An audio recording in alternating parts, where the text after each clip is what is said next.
So this is the exercise demonstration video for the band-assisted squat and the band-assisted pistol squat. I'm going to start off with the easier of the two exercise variations. So the first one is just going to be a band-assisted squat. So this is going to take a regular squat. We're changing the angle a little bit. We're using the band. The band is up at the highest point you can get it. So on top of your door, if you're using a door frame, I would use two hands. I'm grabbing the band here. Take a step back so you can feel a little bit of tension. We're going to sit back into the squat. My feet are shoulder width apart. The toes are slightly out. We're coming down into the squat and trying to keep that lower back flat. And we're driving up from there. Now, because we've got the band in front of us, in a normal squat, I really have to bend forward, but I can afford to be a wee bit more upright here. And I want you with both of these variations to think about closing the gap between your calf and your hamstring. This is a quad exercise. It's a quad-driven movement. So I'm really trying to close that gap between here and here. Start off with if you're just trying this exercise the first time, I would recommend you start off with that variation.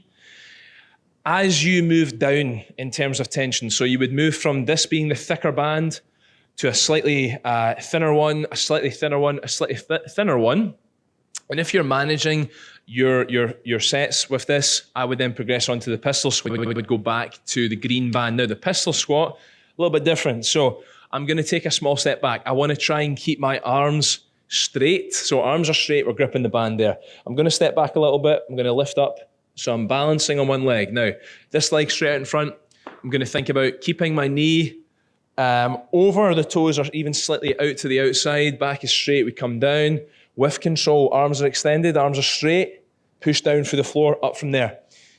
Challenging exercise for a lot of people, but this is an amazing way to progress your squats at home with minimal equipment. Again, if I wanted to make this one harder, I could grip lower down on this band, which means I've actually only got a little bit of help near the bottom of the movement, and it starts to become more body weight. If you're very advanced, I can't demonstrate this because it's too advanced for me. I would actually take this band off. I would place it under one foot. I would grip it in one hand and I would do a band resisted pistol squat, which would make it even harder. So if you're at the point where you're already doing your normal pistol squat, so body weight down, back up from there, tough.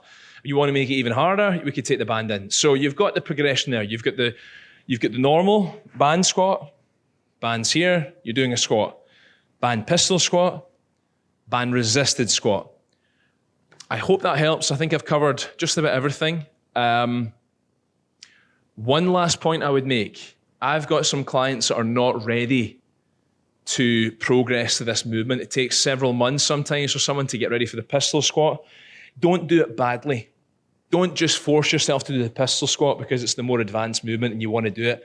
Stay with the squat, focus on the contraction in your quads, progress to this movement when you can. If you're coming down in the pistol squat and you're finding you're having to pop up onto your toes, don't do it. Go for the movement that actually gives you contraction in the quads. Done.